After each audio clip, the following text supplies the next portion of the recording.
Welcome to comedy masters. Comedy മാസ്റ്റേഴ്സിന്റെ മറ്റൊരു പുതിയ എപ്പിസോഡിലേക്ക് ഏവരെയും സ്വാഗതം ചെയ്യുന്നു. Hello masters. Hi hi. Welcome welcome welcome. നമസ്കാരം. ഇപ്പം നമുക്ക് ഇന്ന് പരിപാടിയിലേക്ക് അങ്ങ് കടന്നാലോ? എന്താണ് ടാസ്ക്? സിമ്പിളേ ഉള്ളൂ. നിങ്ങളെല്ലാരും നല്ല ബെസ്റ്റ് ഫ്രണ്ട്സ് ആണ് ഇപ്പൊ. പക്ഷെ ഇനി ഒരു ജന്മം വരുവാണെങ്കിൽ ഇവരിൽ ആരായിരിക്കണം നമ്മുടെ വീട്ടിലെ ഒരു പെറ്റ്? അതെന്താണ്? ഇപ്പൊ പക്ഷിയാണോ, ലവ് ബേർഡ്സ് അങ്ങനത്തെ കാറ്റഗറി ആണോ, പൂച്ചയാണോ, അല്ലെങ്കിൽ നമ്മുടെ ക്യൂട്ട് ആയിട്ടുള്ള ഡോഗ് അങ്ങനത്തെ ആണോ? ഏത് പെറ്റായിരിക്കും? ആരാണ് എന്ത് പെറ്റായിരിക്കും എന്ന് പറഞ്ഞേ. ആനയെ വലിയ ഇഷ്ടമാണ്. ആനയായിട്ട് ഞാൻ കാണുക. ഓ, ടാക്ടിക്കൽ മൂവ്മെന്റ് എന്ന് വെച്ചാൽ നമ്മള് എഴുന്നള്ളത്തിന് കൊണ്ടുപോകാം, പണിയെടുപ്പിക്കാം, ക്രെഡിറ്റ് എടുക്കാം. പിന്നെ നമ്മള് വേറെ കൂടിയുണ്ട്, മതം പൊട്ടുക എന്ന് പറഞ്ഞ ഏരിയ കൂടിയുണ്ട്. രാത്രി 10 മണി കഴിഞ്ഞാൽ ഈ ആന മതം പൊട്ടും. അങ്ങനെ എല്ലാത്തിലും മതപ്പാട് വരുമ്പം നമ്മൾ തളയ്ക്കുക. 10 മണി കഴിഞ്ഞ് ഫോൺ എടുത്താൽ മതം പൊട്ടിയിട്ട് ഒരു ആന. ഓക്കെ, ബിബിൻ ചേട്ടൻ പറഞ്ഞ. ബിബിൻ ചേട്ടാ, ഇവരിൽ ആരെ ഒരു പെറ്റാക്കാൻ പറ്റും? അത് എന്ത് പെറ്റാന്നും കൂടെ പറയണം. എലീനെ എടുത്തു, അതാ നല്ലത്. എലീനെ എടുത്തു. അലീനേനെ മതി. എലീനേനെ എന്ത് പെറ്റാണ്? തത്തമ്മ. തത്തമ്മ. കാരണം ഞാൻ പറയുന്നത് അത്തിപ്പഴമൊക്കെ കൊത്തി തിന്നുന്ന തത്തമ്മ. രാവിലെ എണീറ്റിട്ട് അച്ഛൻ വരുന്നു പൂച്ച ഇങ്ങനെ പറയുന്ന. ശരി, ലൈഫ് ലൈൻ കഴിഞ്ഞു. അതായത് എന്നെ എടുക്കുന്ന ലൈഫ് ലൈൻ കഴിഞ്ഞു. ഇനി അങ്ങോട്ടും ഇങ്ങോട്ടും എന്നെ ആർക്കും എടുക്കാൻ പറ്റത്തില്ല. ഒരു ലാസ്റ്റ് ക്വസ്റ്റ്യനും കൂടെ. ഭാര്യ അല്ലെങ്കിൽ കാമുകി? അതായത് അടുത്ത ജന്മം. നാദിക്ക, പക്രുചേട്ടൻ രണ്ടുപേരുണ്ട്. ഇതിൽ ഒരാളെ ഭാര്യയായിട്ട് എടുക്കുക, ഒരാളെ കാമുകിയായിട്ട് എടുത്തോ. രണ്ടുപേരെ രണ്ടാക്കി വെച്ചോ, സൈഡിൽ കൂടെ കൊണ്ടുപോക്കോ. പക്ഷെ റീസൺ പറയണം. പക്രുചേട്ടനെ ഭാര്യയാക്കും. അതെന്താ? കാരണം നല്ല പക്വതയോടുകൂടി നല്ല കൃത്യമായിട്ട് ലൈഫ് എങ്ങനെ മുന്നോട്ട് പോകണം, അത് ചെയ്യുന്ന തെറ്റാണ്, നീ അത് ചെയ്യരുത്, ഇത് ചെയ്യരുതൊക്കെ കള്ളത്തരങ്ങളെല്ലാം അറിയാവുന്ന നാദൃഷ്കനെ കാമുകിയാകും. എന്നിട്ട് നിങ്ങൾ വഴിതെറ്റി പോകും.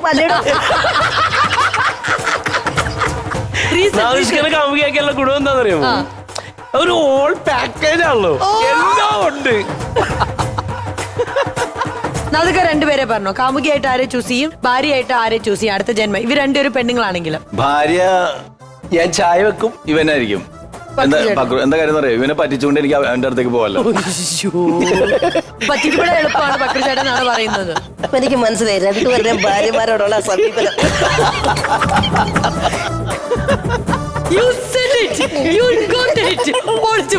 ശരി, പക്രുചേട്ടൻ പറഞ്ഞോ. പക്രുചേട്ടാ, ഭാര്യ കാമുകി. അവിടെ കാമുകി നാദിക്കാണ്. ഭാര്യ. അത് ഭാര്യ. റീസൺ അതാണ് കാമുകി. കാമുകി ഉണ്ടല്ലോ, ഫ്രീക്കായിരിക്കണം. സകല അലമ്പിന്റെ എല്ലാത്തിനും കൂട്ടു നിൽക്കണം. അപ്പൊ ഭാര്യ നിൽക്കൂല്ലോ. ഭാര്യ ഫ്രീക്കല്ലേ? ഭാര്യ ഒരുപാട് നമ്മൾ ചുട്ട് വളരെ കുടുംബം. എനിക്ക് എന്റേതായ ഉത്തരവാദിത്തങ്ങളുണ്ട്. അല്ലാണ്ട് ഇങ്ങനെ കറക്കി തിരിക്കാൻ പറ്റുന്നു. എന്റെ ചേട്ടന് പുറത്തോടെ ഞാൻ സമ്മതിക്കില്ല. അയ്യോ, എലീന ആര് ചൂസ് ചെയ്യും? ഭർത്താവ്, കാമുകൻ, ബെസ്റ്റി. സെലക്ട് ചെയ്യണം. ഓക്കെ, ഞാൻ പറഞ്ഞുതരാം. ബെസ്റ്റി ആയിട്ട് ഞാൻ നാദിക്കനെ ചൂസ് ചെയ്യും. കാരണം സ്ട്രിക്റ്റ് ആവേണ്ട അടുത്ത് സ്ട്രിക്റ്റ് ആവുന്നു, അല്ലെങ്കിൽ സംസാരിക്കുന്ന ഡൗട്ട് ചോദിക്കുമ്പോൾ കാര്യങ്ങളൊക്കെ പറഞ്ഞു തരും. ഫ്രീക്കനാണ്, പിന്നെ എല്ലാ കാര്യങ്ങളെ പറ്റി അറിവുണ്ട്. അപ്പൊ എനിക്കൊരു ബെസ്റ്റി വൈബായിരിക്കും നാദിക്കന്. പിന്നെ ഭർത്താവും കാമുകനും ഉണ്ട് അല്ലേ? രണ്ടുപേരും കൊള്ളൂല്ല. എനിക്ക് രണ്ട് കല്യാണം കഴിക്കാൻ പറ്റുമോ? ഭർത്താവായിട്ട് ഞാൻ ബിബിൻ ചേട്ടനെ ചൂസ് ചെയ്യാം. ഓക്കെ,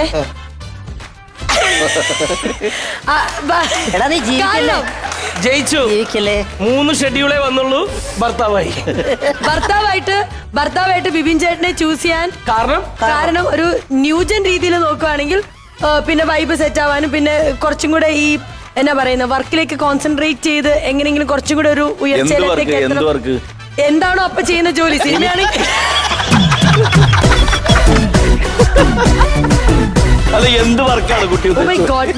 ഞാൻ പറഞ്ഞ സിനിമയാണല്ലോ ഇപ്പൊ ബിബിൻ ചേട്ടൻ നോക്കിക്കൊണ്ടിരിക്കും. അപ്പൊ ബിബിൻ ചേട്ടൻ ഓരോ തവണയും പറയും ഇവിടെ വരുമ്പോൾ ഇനിയും ഒരുപാട് കാര്യങ്ങൾ ചെയ്യാനുണ്ട്. അപ്പൊ അതിൽ കോൺസെൻട്രേറ്റ് ചെയ്ത് ബിസി ആയിട്ടിരിക്കും. ആ ബിസി ആയിട്ടിരിക്കുന്ന സമയത്തായിരിക്കുമല്ലോ എനിക്ക് കാമുകൻ്റെ അടുത്ത് മിണ്ടാൻ പറ്റുക. പിന്നെ കാമുകൻ എന്ന് പറയുന്ന കുറച്ച് ഏജ് ഉള്ള ഷുഗർ ഡാഡി പോലെ എനിക്ക് വേണമെങ്കിൽ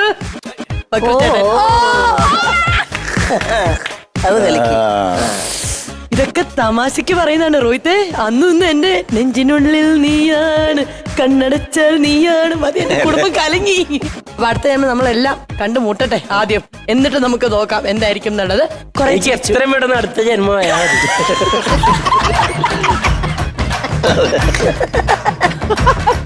ഓൾ ദി ബെസ്റ്റ്. ശരി, അതെ നമ്മൾ ഒരുപാട് ചിരിച്ചു. ഇനി നമുക്ക് പ്രേക്ഷകരെ കൂടെ ചിരിപ്പിക്കാൻ സ്കിറ്റും കാര്യങ്ങളും കാണണ്ടേ? നമുക്ക് ടീമിനെ വിളിച്ചാലോ? Ready sir. യെസ്, അപ്പൊ എന്തായാലും ചിരി മീറ്റർ റെഡി ആയിട്ടിരുന്നോ? ദാ വേദിയിലേക്ക് വരുന്നു ടീം ചങ്സ്. ഇതല്ലെന്ന് അത് തന്നെ അല്ല, നീ ഈ പച്ച വയറ് കട്ട് ചെയ്യണോ എങ്കിലേ ഇത് 10,000 എത്തും. ചുമപ്പ് വയറ് കട്ട് ചെയ്യണം. ചോപ്പ് വയറോ? ചുമപ്പ് വയറ് കട്ട് ചെയ്താൽ കറക്റ്റ് കറങ്ങി 10,000 നിൽക്കും. അത് നിനക്ക് എങ്ങനെ അറിയാം? വന്ദന സിനിമ കണ്ടിട്ടില്ലേ? പച്ച സിനിമ പോലെ അല്ല ഇത്. വേറെ ഇത് കുറച്ച് പരിപാടികളെ കൊണ്ട് ഇത് ഞാൻ പറയുന്ന പോലെ പച്ച കട്ട് ചെയ്യും. ഞാൻ പറയുന്നില്ല ഇതാ ചോപ്പ് പച്ചാട്ടി ചെയ്യണം. നീ എപ്പോഴും ഇതാണ് ഞാനല്ല ഈ കടത്തൽ കൂടാണ് മേഡം. ഞാനൊന്നും പറഞ്ഞില്ല. എന്തോ സംഭവം ഇവിടെ എന്താ ചെയ്തത് നിങ്ങൾ? ഒന്നുമില്ല, ഇതിന്റെ പച്ച വയറ് കട്ട് ചെയ്താൽ 10,000 കിട്ടുമെന്ന് ഞാൻ പറഞ്ഞു. അപ്പൊ ഇവൻ പറഞ്ഞു ചോപ്പ് കട്ട് ചെയ്താലേ 10,000 കിട്ടുമോ? അങ്ങനെയൊന്നും കിട്ടത്തില്ല, ഇതൊരു വെറും ലക്കാണ്. ആണോ? ആ, പലരും പല കാര്യങ്ങളും വന്ന് നോക്കി. ഇത് കറക്കി വിടുന്ന അനുസരിച്ച് എന്നെ മറിഞ്ഞേക്കണ്ട, ഇങ്ങ് വാ. ആ, കറക്കി വിടുന്ന അനുസരിച്ച് നിങ്ങക്ക് ഭാഗ്യം പോലെ കിട്ടുള്ളൂ. കറക്കി നോക്കാം. എന്നാ പിന്നെ നീ ഇറക്കും. നീ ഇറക്കും. ഞാൻ അതിനും തർക്കിക്കാതെ ഇനി അതിന് വില പറഞ്ഞ് ഞാൻ വന്ന് കറക്കി വിടുവേ. ഞാൻ കറക്കുക. ഇന്നാള് കറക്കി ഞങ്ങൾ ഓർമ്മയുണ്ട്. ഒരു മിനിറ്റ്, ഏതെങ്കിലും വയറ് നിങ്ങൾ കട്ട് ചെയ്തോ? ഇല്ല, ഒന്നും ചെയ്തിട്ടില്ല. ഉറപ്പാണോ? കറക്കട്ടല്ലേ? ഇന്നാള് കറക്കിയതവർക്ക് ഓർമ്മയുണ്ടെന്ന്. ഞാനാണോ ഒന്ന് കറക്കിയത്? ഒരു വട്ടം കറക്കിയായിരുന്നു. എത്ര കിട്ടി? എത്ര കിട്ടി? 2,000 കിട്ടി. മൊത്തം എത്ര കിട്ടി? മൊത്തം 50 കിട്ടി.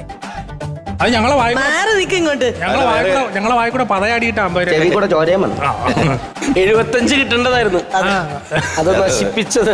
അയ്യോ, എന്നാ ഒരു കാര്യം ചെയ്യും, ബിപിൻ ചേട്ടന്റെ മനസ്സിലങ്ങ് ധ്യാനിച്ചിട്ട് നിങ്ങളൊന്ന് കറക്കി നോക്കിക്കേ. അത് ഞാൻ ആ, ഒന്ന് ഫേസ് മനസ്സിൽ ധ്യാനിച്ചോ. ഓ ക്രീം ഹും. ഫാസ്റ്റ് ആയിട്ട് കറക്കണേ. ആ, കറക്കിക്കോ. നോക്കട്ടെ. കർത്താവേ കാത്തോളൂ. വെയിറ്റ്.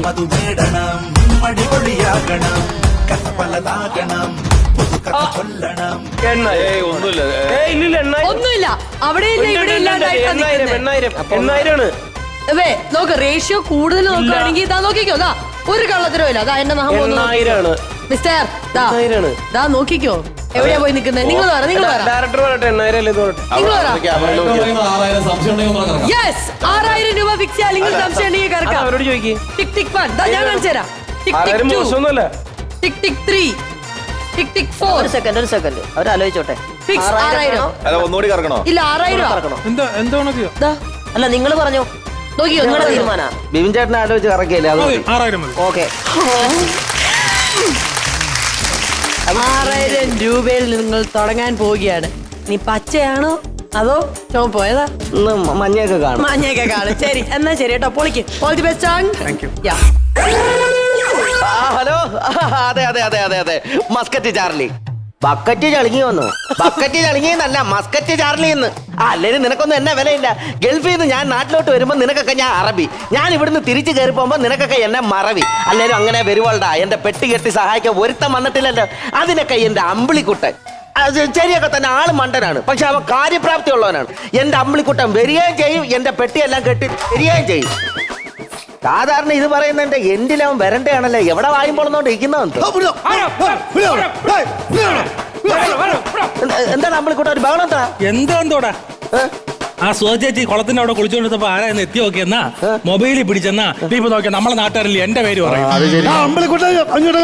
കണ്ടാ ഞാൻ എന്താ പറഞ്ഞു? എന്റെ പേര് പറയുന്നത് കേട്ടാ? അമ്പിളിക്കുട്ടൻ ഇറങ്ങി വിട. അവരാരെങ്കിലും ഇങ്ങോട്ട് കയറി വന്നാലാ? ഞാൻ ഇവിടെ ഇല്ലെന്ന് പറയണം. ഇനി അപ്പോഴത്തേക്ക് അവരാരെങ്കിലും നിന്നെ കണ്ടാലാ? ഞാൻ ഇനി മേലെ ആവർത്തിക്കില്ലെന്ന് പറയണം. ഓ, എല്ലാ മണ്ടത്തരം ഒപ്പിച്ച് വെച്ചിട്ട് ഇങ്ങോട്ട് കയറി വന്നോളൂ. 8 മണിക്ക് നീ വന്ന് പെട്ടിയേട്ടാന്ന് പറഞ്ഞാണോ? ഇത്ര നേരം എവിടെ ആയിരുന്നു? എടാ ഞാൻ ഒരു സ്വപ്നം കണ്ടിടന്ന് ഉറങ്ങിപ്പോയടാ. ഒന്നുമില്ല, എനിക്കൊരു പെട്രോൾ പമ്പ് ജോലി കിട്ടിയെന്ന്. ഒരു വണ്ടി ഇങ്ങോട്ട് ചീറിപ്പാഞ്ഞു വന്നങ്ങോട്ട് നിന്ന് ഞാൻ പമ്പ് ഇങ്ങോട്ട് ഊരി. പെട്രോൾ അടിയോട് പെട്രോൾ അടി, ചുറ്റും വെള്ളം. എന്നിട്ട് രാവിലെ മെത്ത ആര് കഴിവിട്ട്? നീ കഴിവിട്ടാ നിന്റെ അമ്മ കഴിവിട്ടാ? ഞാൻ തന്നെ കഴിവി. കിടന്ന് പെടുത്ത് വന്നിട്ട് ആവശ്യമില്ലാത്ത കാര്യം ഇവിടെ നിന്ന് പറയൂ. ശരിക്കും താമസിച്ചെന്ത്? നിനക്ക് നമ്മളെ നാട്ടിലെ കാര്യങ്ങളൊക്കെ അറിയാലോ. മൊത്തം പട്ടിശല്യം, വെളിയിറങ്ങിയാ പട്ടി അടിക്കും. കന്നഡ നാട്ടിൽ മൊത്തം പട്ടിശല്യം. ഈ പട്ടികളെല്ലാം പിടിച്ച് വന്ധീകരിക്കണം. അതൊക്കെ മോശമല്ലേ? പട്ടികളെ ചന്തീകരിക്കാൻ നടന്ന നാട്ടുകാരെ നമ്മളെ കുറിച്ച് എന്താ പറയും? ചന്തീകരിക്കാന്നല്ലടാ, പട്ടികളെ പിടിച്ച് വന്ധീകരിക്കാന്ന്. അതെന്തോന്നത്? അയ്യോ, അതുകൊണ്ടാണ് നീ മണ്ടൻ എന്ന് പറയുന്നത്. നീലല്ലേ മണ്ടൻ? ഇന്നലെ തന്നെ ഞാൻ കണ്ട് കശത്ത് കോടയം വെച്ചിട്ട് ആ മഴ മൊത്തം നീ എന്തിനാ നിന്ന് നനഞ്ഞത്? അത് മണ്ടത്തരമൊന്നുമല്ല. എടാ എനിക്കൊരു പനിയുടെ ഗുളിക കളഞ്ഞു കിട്ടി. അത് വെറുതെ കളയണമെന്ന് ആലോചിച്ച് മഴയാണ് ഞാൻ. ഇതൊക്കെ എന്തോന്ന് കാട്ടിക്കൂട്ടുന്നുണ്ട്. എടാ പ്രാന്ത, ഇതൊക്കെ എന്താ കുഴപ്പമെന്നറിയോ? വിവരവും വിദ്യാഭ്യാസവും ഇല്ലാത്തതിന്റെ കുഴപ്പമാണ്. നിനക്കാ ഓരോ വിദ്യാഭ്യാസം ഇല്ലാത്തത്. എനിക്ക് അത്യാവശ്യം ഓരോണ്ട് വിദ്യാഭ്യാസമുണ്ട്. നിന്റെ വിദ്യാഭ്യാസത്തിന്റെ കാര്യമൊന്നും എന്റെ അടുത്ത് പറയല്ലേ. പണ്ട് 8ൽ ഒരുമിച്ച് പരീക്ഷ എഴുതിയപ്പോ ഹിറ്റ്ലർ ആരെന്ന് ചോദിച്ചപ്പോ 5 പെങ്ങന്മാർക്ക് ഒരു ആങ്ങളെ എഴുതി വെച്ചാൽ അറിയാണ് നീ. നീ വലിയ കാര്യമൊന്നും പറയണ്ട. നീ എന്റെ കൂടെ പെയിന്റ് അടിക്കാൻ വന്നപ്പം സോമന്റെ ഭൂക്കടന്ന് എഴുതാനുള്ള സോമന്റെ ഭൂടെന്ന് എഴുതി വെച്ച പട്ടിയാണ്. ഒരിക്കൽ മിസ്സായി പോയി. അന്ന് കിട്ടിയല്ലോ ഇക്ക മിസ്സായ. നീ മണ്ടത്തരം മാത്രമേ കാണിക്കൂ. എടാ വല്ല ജോലിക്ക് പോയി. ഇതുകൊണ്ടാണ് നിന്റെ മണ്ടത്തരം കൊണ്ടാണ് ജോലി ഒന്നും കിട്ടാത്തത്. എനിക്ക് അടിപൊളി ഒരു ജോലി പറഞ്ഞിട്ടുണ്ട്. എവിടെ? വലിയൊരു കമ്പനിയിൽ. ഏത് കമ്പനിയിൽ? പാരാസെറ്റമോൾ ഗുളികയുടെ കമ്പനിയിൽ. അവിടെ എന്തോന്ന് ജോലി? ഈ ഗുളികയുടെ നടുക്കൂടെ വരയിടണം, അതാ ജോലി. നിന്റെ ബുദ്ധിക്ക് നിരക്കുന്ന പണി തന്നെയാടാ കിട്ടിയേക്കുന്നത്. അല്ലടാ പുള്ളിക്കുട്ടാ, ജോലിയിലേലും കുഴപ്പമില്ല. നീ ഇപ്പൊ ഈ നാട്ടിലൊക്കെ വൈറലായെന്ന് കേട്ട്. നീ അറിഞ്ഞ നാട്ടില് മൊത്തം പാട്ട് നീ വൈറലായെന്ന്. എങ്ങനെ വൈറലായടാ? ഭയങ്കര സംഭവമാണ്. വീട്ടിൽ ഒരു ദിവസം കറണ്ട് ഇല്ലായിരുന്നു. അപ്പൊ എനിക്ക് കുളിക്കണം. ഞാൻ മൊബൈലിന്റെ ടോർച്ച് ഓൺ ചെയ്ത് വെച്ചിട്ട് കുളിച്ച് തിരിച്ചിറങ്ങിയപ്പോ 500 ലൈക്ക് 350 കമന്റ് 400 ഷെയർ. ഞാൻ പൊളിച്ചടുക്കി. അയ്യോ, അത് പോട്ടെന്ന് വെക്കാം. നിന്റെ അമ്മ എന്നെ വിളിച്ചു പറഞ്ഞു KSB ഇരിക്കുന്ന ആ പെണ്ണിന്റെ അടുത്ത് എന്ത് തോന്നിവാസോടാ നീ വിളിച്ചു പറഞ്ഞു? ഞാൻ ഒരു തോന്നിവാസവും പറഞ്ഞില്ല. ഞാൻ വീട്ടിൽ കറണ്ട് ഇല്ലല്ലോ. ഞാൻ KSBയിൽ വിളിച്ച് ഒരു പെണ്ണെടുത്ത് ഞാൻ പറഞ്ഞു നല്ല മഴ, നല്ല കാറ്റ്, കറണ്ട് ഇല്ല. അപ്പൊ എങ്ങനെയാ കാര്യങ്ങൾ എപ്പ വരുമെന്ന്. ഒരു ജീപ്പിൽ കുറെ പേര് വന്നിറങ്ങി ഇടിയെന്ന് പറഞ്ഞാ. അപ്പൊ ഈ നെറ്റിന് LED ബൾബാ? അത് LED ബൾബല്ല, പിന്നെ ഏതോ ഒരു ബീസിന് കീറ്റിയതാണ്. അതങ്ങനെ വരുവുള്ളൂ. എടാ ഒരു കല്യാണം കഴിച്ചാലെങ്കിൽ നീ നന്നാവുന്ന് വിചാരിക്കട്ടെ. എന്നിട്ട് നന്നായില്ലല്ലോ. എന്റെ പൊന്നളിയാ, കല്യാണത്തിന്റെ കാര്യം ഒന്ന് ഓർമ്മിപ്പിക്കല്ലേ. എന്റെ കല്യാണം എന്ന് പറഞ്ഞൊരു മാരത്തോൺ ഓട്ടമായിരുന്നു. മനസ്സിലായില്ല? ഞാനൊരു പെണ്ണിനെ ആത്മാർത്ഥമായിട്ട് ഇഷ്ടപ്പെട്ടു. ഏത് പെണ്ണ? ഇഷ്ടപ്പെട്ടു. ഏത് പെണ്ണ്? ഈ ടിവിയിലൊക്കെ ഒരു അവതാരിക ഉണ്ടല്ലോ, ഈ എലീന പടിക്കൽ. എനിക്ക് ഭയങ്കര ഇഷ്ടമായിരുന്നു. എങ്ങനെ ഇഷ്ടം? ഇഷ്ടം എന്ന് പറഞ്ഞാൽ പിന്നെ അത് നമ്മൾ ഈ മുറുക്ക് തിന്നുമ്പോ ഒരു സൗണ്ട് ഉണ്ടല്ലോ, ക്രഷ്. അത് തന്നെ, അതുണ്ടായിരുന്നു. എന്നിട്ട് ഞാനൊരു മഞ്ഞ ടീഷർട്ട് ഒക്കെ ഇട്ട് ഇങ്ങനെ നിൽക്കുന്ന ഒരു പടം പുള്ളിക്ക് അങ്ങ് അയച്ചു കൊടുത്തു. എന്നിട്ട് റിപ്ലൈ എല്ലാം തന്ന? റിപ്ലൈ വന്ന് എന്തോന്ന് പറഞ്ഞാൻ്റെ അതിന്റെ പഴത്തിന്റെ ഫിഗർ ചെയ്യുന്നത് താരവിളയാട്ടത്തില്ല. അവിടെ ഒരു ഗ്രൂമർ ഉണ്ട്, ഫോട്ടോ അങ്ങോട്ട് അയച്ചു കൊടുക്കാൻ. നെക്സ്റ്റ് കല്യാണം നമ്മളെ ചന്തേരോടുള്ള രമണി ചേച്ചിയില്ലേടാ, രമണി ചേച്ചിയുടെ മോളി. അതിന്റെ ആലോചനയൊക്കെ വന്നു. പെണ്ണ് അത്ര ശരിയൊന്നുമല്ല. ആര് പറഞ്ഞു? പയ്യന്മാരോട് ഇത്തിരി ചുറ്റിക്കളി ഉണ്ടെന്ന് ഏതോ റൂമിൽ ഇട്ട് പിടിച്ചെന്നൊക്കെ ഉണ്ട്. ആലോചനൊക്കെ വേണ്ട. അനാവശ്യം പറയുന്നത്. തങ്കപ്പെട്ട സ്വഭാവമുള്ള പെങ്കൊച്ച്. നിനക്കറിയാം? അവളെ വീട്ടിനടുത്ത് ഹോട്ടലിൽ വരെ എഴുതി വെച്ചിട്ടുള്ള അവളെ സ്വഭാവത്തെ കുറിച്ച്. എന്തോന്ന്? ഫ്രഷ് മോളി എന്ന്. അയ്യോ, അത് ഫ്രഷ് മോളി എന്നല്ലടാ, ഫിഷ് മോളി എന്നാടാ കാലം വെച്ചിരുന്നത്. അത് കഴിഞ്ഞ് വേറെ എന്തോരായിരുന്നു കല്യാണം? വീട്ടുകാർ ഭയങ്കര നിർബന്ധം. ഞാൻ പോയി പെണ്ണ് കാണാൻ പോണോന്ന്. പെണ്ണ് കാണാൻ പോയി. ഒരിടത്ത് പെണ്ണ് കാണാൻ ചെന്നപ്പോ ആ പെണ്ണെന്റെ മുഖത്ത് നോക്കി പറയാണ് എന്റെ ആട്ടും കൂടി ശരിയല്ലെന്ന്. ഞാൻ നേരെ വീട്ടിൽ പോയി ആട്ടും കൂടി പലകയൊക്കെ അടിച്ച് വൃത്തിയാക്കിയിട്ട് വീണ്ടും ചെന്നു. അപ്പോഴും അവള് പറയാണ് എന്റെ ആട്ടും കൂടി ശരിയല്ല. ശരിയാക്കിയല്ലേ? നിന്റെ ആറ്റിറ്റ്യൂഡ് ശരിയല്ലെന്നാണ് ആ പെണ്ണ് പറഞ്ഞത്. അങ്ങനെയാണോ? അതാണ് എത്ര ശരിയാക്കിയിട്ട് ശരിയാവത്തില്ല. എന്നിട്ട് പെണ്ണ് എങ്ങനെ കെട്ടിയ അവസാനം? പിന്നെ അവസാനം ഒന്നും നടന്നില്ല. അവസാനം ഞാൻ എഞ്ചിനീയർ ആണെന്ന് കള്ളം പറഞ്ഞു ഒരു എഞ്ചിനീയർ പെണ്ണിനെ എങ്ങ് കെട്ടി. എന്നിട്ട് ഞങ്ങൾ രണ്ടുപേരോട് ഇപ്പോൾ തുണിക്കടയിൽ ജോലിക്ക് പോവാ. അതെന്ത്? അവള് എഞ്ചിനീയർ കള്ളം പറഞ്ഞു. എന്നെ കാട്ടി വലിയ ഉടായിപ്പായിരുന്നു. നന്നായി. അയ്യോ, എടാ എന്റെ അറബിയെ സൂചിപ്പിക്കാൻ വേണ്ടി ഞാൻ എന്റെ കൈ കൊണ്ട് ഉണ്ടാക്കിയ അച്ചപ്പാണ്. നീ വേണമെങ്കിൽ സുമാരൻ മാമന്റെ ഉണ്ണിയപ്പത്തി കയറിയുന്ന അത് ഞെക്കി പിടിച്ചോ, എന്നാലും കുഴപ്പമില്ല. എന്റെ അറബിയുടെ അച്ചപ്പത്തി ഇരിക്കുന്നില്ല. അത്രേ ഉള്ളൂ. എടാ നീ ഒരു കാര്യം ചെയ്യും, ഇവിടെ കിടന്ന് കറങ്ങാതെ ഗൾഫിലോട്ടൊക്കെ ഒന്ന് വാ. ആര്? നീ. എന്റെ കഴിവ് കണ്ട അറബിയെ കൊണ്ട് ഞാൻ കൊടുക്കത്തില്ല. എടാ ഞാൻ ഇന്ത്യക്കാരനാണ്. എന്റെ ബുദ്ധി ഇന്ത്യക്ക്, എന്റെ ബുദ്ധി ഇന്ത്യൻ സിറ്റിസണായ ഞാൻ പറയുന്നു, എന്റെ ബുദ്ധി ഇന്ത്യക്ക് മാത്രം. കഴിഞ്ഞ ആശുപത്രി കിടന്ന് എന്തിനായിരുന്നു? അത് അപ്പൂപ്പന്റെ സെറ്റ് വലിയ പോപ്കോണെന്ന് പറഞ്ഞെടുത്ത് തിന്നേ. അപ്പൊ ഈ ബുദ്ധി ഇന്ത്യക്ക് മാത്രമല്ല, നീ നാസയ്ക്കും കൂടെ കൊടുക്കണം കേട്ടോ. ഇതൊന്നും നിന്നെ കുറ്റം പറഞ്ഞിട്ട് കാര്യമില്ല. നിന്റെ അപ്പൂപ്പന്റെ മോനെ വേണം പറയാം. അപ്പൂപ്പന്റെ മോനെന്ന് പറഞ്ഞ എന്റെ അച്ഛനില്ലേ? അതെന്നെ വിളിക്കുന്ന പട്ടി. എന്റെ അപ്പൂപ്പനുണ്ടല്ലോ. അപ്പൂപ്പനെ കൊണ്ടാ? പിന്നെ എന്റെ അച്ഛൻ എന്തൊരു അടയ്ക്കാമരത്തിന്റെ പൊത്തിന്ന് വലിച്ചെടുത്തത്. അതന്നെ ചോദിച്ചത്. അപ്പൂപ്പനൊക്കെ ഇപ്പോഴും ഉണ്ട്. അപ്പൂപ്പൻ നിസാര ആളൊന്നുമല്ല, സ്വാതന്ത്ര്യ സമര സേനാനിയാണ്. ഉപ്പ് സത്യാഗ്രഹത്തിൽ പങ്കെടുത്ത ആളാ. എന്നിട്ട് നിന്റെ അപ്പൂപ്പനെ ഉപ്പ് സത്യാഗ്രഹത്തിന്റെ ഫോട്ടോയിലൊന്നും ഞാൻ കണ്ടിട്ടില്ലല്ലോ. അത് പിന്നെ ഉപ്പ് തിന്നാ വെള്ളം കുടിക്കുന്നില്ല. അപ്പൂപ്പ വെള്ളം കുടിക്കാൻ ഒരു കടയുടെ തിണ്ണലോട്ട് കയറിയപ്പോഴേ ഈ ഫോട്ടോ എടുത്തത്. അതാണ് ഇല്ലാത്ത. എന്നിട്ട് ഇപ്പൊ പുള്ളി എങ്ങനെയുണ്ട് ഇപ്പൊ മൊത്തത്തിൽ? വയ്യടാ, സുഖമില്ല. രാവിലെ ഭയങ്കര നെഞ്ചുവേനയും കാര്യങ്ങളൊക്കെ. ഗ്യാസ് അങ്ങോട്ട് കയറിയതാ. ഗ്യാസ് അല്ല. എടാ നീ വിളിച്ച് പറ, കാർഡിയാക് അറസ്റ്റ് ആയിരിക്കും. കാർഡിയാക് അറസ്റ്റ് ഇത്ര പ്രായമായിട്ടുള്ള ആളല്ലേ? വലിയ സുഖമാണോ? പിന്നെ ചത്തു പോകുന്ന അസുഖല്ലേ? നീ ഒരു കാര്യം അമ്മയെ വിളിച്ച് പറ, അപ്പൂപ്പന് കാർഡിയാക് അറസ്റ്റ് ആണ്, പെട്ടെന്ന് ആശുപത്രി കൊണ്ടുപോകാൻ പറ. എന്തോന്ന് കാർഡിയാക് അറസ്റ്റ്? ഹലോ അമ്മ, അമ്മ അപ്പൂപ്പന് ഗ്യാസ് കയറിയതല്ല കേട്ടാ. മറ്റേ കറിയോ എന്നും കൊണ്ടോണ്ട് അവിടെ ചാവട്ട് പുല്ലേ. പെൻഷൻ കാശ് കിട്ടിയപ്പോ ഒരു തരത്തിലടാ നാറി. എടാ അങ്ങനെയൊക്കെ നീ ഇത്രയൊക്കെ പറഞ്ഞാലും നിന്റെ അപ്പൂപ്പനോട് നിനക്ക് സ്നേഹം ഉണ്ടെന്ന് എനിക്കറിയാം. കാരണം ഇല്ലാന്നുണ്ടെങ്കിൽ നീ ഇന്നലെ കൂടെ അപ്പൂപ്പന് പൊതിയും മേടിച്ചോണ്ട് പോകണം ഞാൻ കണ്ടേന്. ഏത് പൊതി? മുറുക്കാൻ പൊതിയൊക്കെ മേടിച്ചോണ്ട് പോയില്ലേ? ഓടായിരുന്നു. അതാ വാഴപ്പണ കിടന്ന് കിട്ടിയത്. എലിവേഷൻ ആണെന്ന് അറിയാൻ വേണ്ടി കൊടുത്തു നോക്കിയതാ. അയ്യോ, എന്നിട്ട് ഒരു ഗുരുവില്ല അവിടെ ഇരിപ്പുണ്ട്. എന്തൊരു കഷ്ടം എന്ന് പറയാം. നീ അത് ഇത് പറഞ്ഞോണ്ടിരിക്കാൻ ഇതൊക്കെ കെട്ടാൻ നോക്കണം. വാരി പറക്കിയിട്ട് കെട്ടാൻ നോക്ക് കേട്ടോ. കെട്ടി എടാ ഒരു കാര്യം ചെയ്താലേ, രണ്ടെണ്ണം അടിച്ചാലേ? വേണ്ട, എന്തായാലും നാളെ പോലെടാ. വേണ്ട, ഞാൻ വെള്ളം അടിച്ച കുസൃതിയെ കാണിക്കും. പിന്നെ നമ്മൾ രണ്ടെണ്ണമൊക്കെ അടിച്ചു കഴിഞ്ഞാൽ കുസൃതിയെ കാണിക്കണം. രണ്ടെണ്ണം അടി. ഞാൻ കുസൃതി. പിന്നെ ഇത്രയും വലിയ കുസൃതി എന്തോന്ന് കാണിച്ചത്? ഇന്നലെ തന്നെ വെള്ളം അടിച്ചിട്ട് അത് ഒഴിച്ചോന്ന് എന്റെ വീട് കത്തിച്ചിട്ട് ഇറങ്ങിയത്. അടിക്കണ്ട കേട്ടോ, കെട്ട്. അതാ നല്ലത്. അടിക്കണ്ട, അത് കെട്ടാൻ നോക്ക് കേട്ടോ, അതാ നല്ലത്. കെട്ട് കേട്ടോ. പിന്നെ നീ കെട്ടുമ്പോ പ്രത്യേകം ശ്രദ്ധിക്കണം, മീനച്ചാറ് പൊട്ടും, പൊട്ടി കഴിഞ്ഞാൽ എന്റെ ഷർട്ട് പോകും. കേരളം മൊത്തം പോവും. എന്തോന്ന് മീനച്ചലാറ് പൊട്ടിയ മീനച്ചാറല്ലടാ ഞാൻ കൊണ്ടുപോകാൻ പറ്റേ മീനച്ചാറ് പൊട്ടു പറഞ്ഞു നോക്കിക്കോളാം. അതല്ല കറക്റ്റായിട്ട് കെട്ടി വയ്യാട്ടാ. മീനച്ചാറ് എല്ലാം കെട്ടി കറക്റ്റായിട്ട് വെച്ചിട്ടുണ്ട്. എന്റെ അറബിയെ സൂചിപ്പിക്കാൻ ഞാൻ വെച്ചേക്കണ അച്ചപ്പം. സുമാര മാമന്റെ ഉണ്ണിയപ്പത്തി ഇരുന്നോ എന്റെ അറബിയുടെ അച്ചപ്പത്തി മാത്രം പിന്നെ അറബിയുടെ അച്ചപ്പ മനുഷ്യനെ പേടിപ്പിക്കാനായിട്ട്. എന്തോടാ പോക്കറ്റ് ഇരിക്കുന്നത്? ഇത് നിനക്ക് ഉള്ളതാ. കഴിഞ്ഞ ആഴ്ച പോസ്റ്റ് കൊണ്ട് തന്നതാ. നിനക്ക് തരാതെ ഞാൻ വെച്ചിരുന്നയാ. ഒരാഴ്ചയായിട്ട് പോസ്റ്റുമായി എനിക്ക് കൊണ്ടുവന്നത് നിന്റെ കൈ ഇരിക്കുന്നത്. എന്തോ അത്? ദീപ്തി എന്നൊരു പെണ്ണ് നിന്നെ കാണാൻ വരുന്നുണ്ട്. നീ എന്റെ അടുത്ത് പറഞ്ഞില്ലല്ലേ ദീപ്തിയായിട്ടുള്ള കമ്പനി? ദീപ്തി പെണ്ണ് നിന്നെ കാണാൻ വരുന്നത്. ദീപ്തി എന്റെ അടുത്ത് പറഞ്ഞില്ലല്ലേ? എനിക്കറിയണമല്ലോ ദീപ്തി വരട്ടടാ. അയ്യോ അയ്യോ എന്താ? അയ്യോ ദീപ്തി വരുന്നതിന്റെ സന്തോഷമാണോ? എടാ കാല ദീപ്തി വരുന്നില്ലാടാ. പിന്നെ ബാങ്കിൽ നിന്ന് ജപ്തി നോട്ടീസ് വന്നേടാ എന്റെ വീട്ടിൽ. എന്റെ കുടുംബം തൊലഞ്ഞ് ഒരാഴ്ചയായിട്ട് കൊണ്ടുവരാൻ പറഞ്ഞിട്ട് ഇപ്പോഴാണോ കൊണ്ടുവരുന്നത്? ഞാൻ എവിടെയും മറിച്ച് പൈസ അടങ്ങത്തില്ല. ഇനിയിപ്പോ എന്ത് ചെയ്യുന്നു? ഞാൻ മറന്നുപോയാ. കമ്പിളിക്കോട്ട അല്ലടാ, പരുത്തിക്കുരു.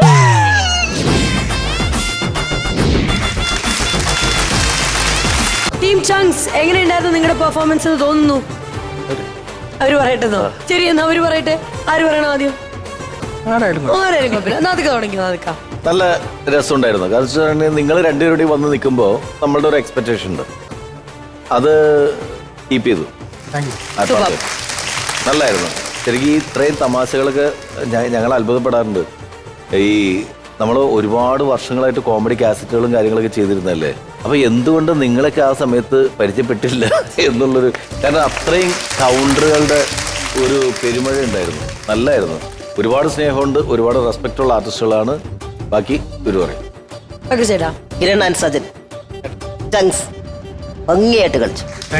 ഈ പറഞ്ഞ പോലെ തന്നെ കൗണ്ടറിനെ കുറിച്ചിട്ട് അങ്ങനെ, അല്ലെങ്കിൽ ഈ പറഞ്ഞ ഇത്ര സെക്കൻഡിൽ ഇത്ര അങ്ങനെയൊന്നും അല്ലാതെ നമ്മൾ കൊണ്ടുവന്ന സാധനം വളരെ ഭംഗിയായിട്ട് പ്രസന്റ് ചെയ്തു. പക്ഷെ ഒരു പ്രധാനപ്പെട്ട ഒരു കാര്യം എന്താണെന്നറിയോ? ഒരു ടീം വന്നു, ഒരു എമൗണ്ട് വാങ്ങിച്ചു, അത് കഴിഞ്ഞതിന് ശേഷം അത് നിലനിർത്തുക എന്ന് പറയുന്നത് ഒരു ചെറിയ കാര്യമില്ല. ഒരു സ്കിറ്റിൽ നമ്മൾ പെർഫോം ചെയ്തു, നമ്മളൊരു റേറ്റിലെത്തി, അടുത്തതും അതേ റേറ്റിൽ തന്നെ നിൽക്കുന്നു എന്ന് പറഞ്ഞാൽ സ്റ്റെബിലിറ്റി എന്ന് പറയുന്നൊരു സാധനമുണ്ട്. അത് ഏറ്റവും കൂടുതലുള്ള മികച്ചൊരു ടീമാണ് നിങ്ങൾ. സൂപ്പർ. അതൊരു വലിയൊരു കാര്യം, ചെറിയ കാര്യമില്ല. കാരണം എന്താ പറയുക, എൻ്റെ ഒരു ആഗ്രഹമാണ് ഇതേപോലെ നിങ്ങൾ മുന്നോട്ട് പോകണം, ഡ്യൂപ്പർ അടിക്കണം എന്നുള്ളതാണ്. അത് ഈ രീതിയിൽ പോയാൽ, ഇത്രയും നിങ്ങൾ കഷ്ടപ്പെട്ടാൽ, ഇതുപോലെ പരിശ്രമിച്ചാൽ ഉറപ്പായിട്ട് നിങ്ങൾക്ക് അത് നേടിയെടുക്കാൻ പറ്റും. അതിനാശംസിക്കുന്നു. സൂപ്പർ. ഡ്യൂപ്പർ മണി എന്ന് പറയുന്നത് 75,000 ആണ്. അപ്പൊ അതിലേക്ക് എത്താൻ സാധിക്കട്ടെ.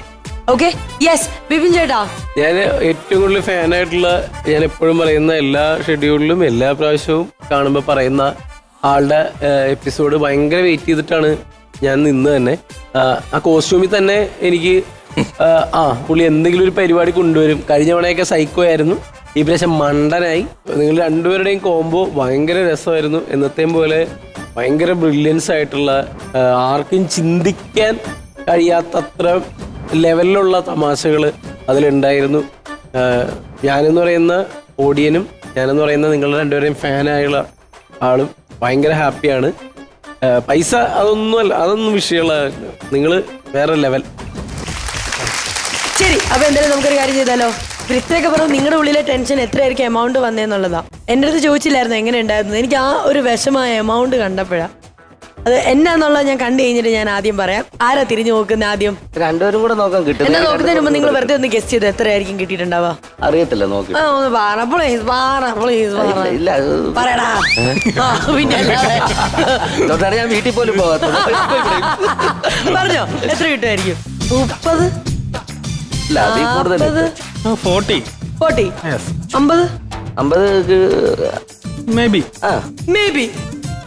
യെസ്, 50 മേ ബി എന്നുള്ളത് നിങ്ങൾക്ക് തിരിഞ്ഞു നോക്കാം. നോക്കൂ, എപ്പിസോഡ് വരുമ്പോ നിങ്ങൾക്ക് അതിന്റെ വിഷമം മനസ്സിലാകും. അവിടെ 50 വന്നത് അറിയോ?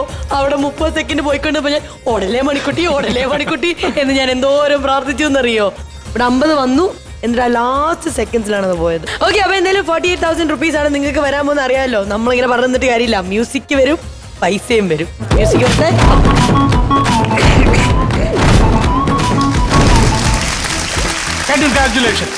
എനിക്ക് 100 വീട് പൂർത്തിയാക്കി ഇന്ന് ബില്ലടിച്ചു കൊടുത്ത്. ഇതാ പിടിച്ചോ, 48,000 രൂപ.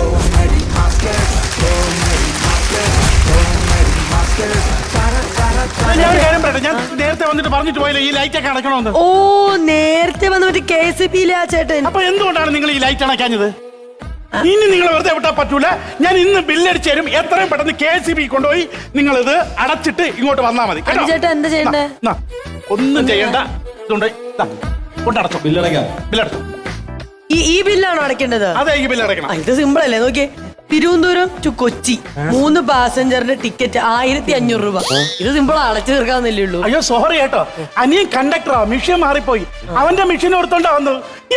മിക്കാറും അവൻ ബസ്സിൽ കയറി എല്ലാവർക്കും കറണ്ട് ബില്ല് അടിച്ചു കൊടുക്കായിരിക്കും. അയ്യോ ഞാൻ എന്ത് ചെയ്യും? ഒന്നും ചെയ്യണ്ട. എന്തായാലും ചേട്ടന്റെ ഫ്യൂസ് പോയെന്നുള്ളത് മനസ്സിലായി. ഞാൻ പോയേ അവനൊന്ന് മിഷൻ മേടിക്കട്ടെ. അപ്പൊ എങ്ങനെയാ ഇതിന്റെ കാര്യത്തിൽ തീരുമാനം? തീരുമാനം നമുക്ക് ഇരുന്നൊന്ന് ഡിസ്കസ് ചെയ്ത്. വേണ്ട, ഞങ്ങൾ ഇരുന്ന് ഡിസ്കസ് ചെയ്തോളാം. ശരി, all the best. Thank you.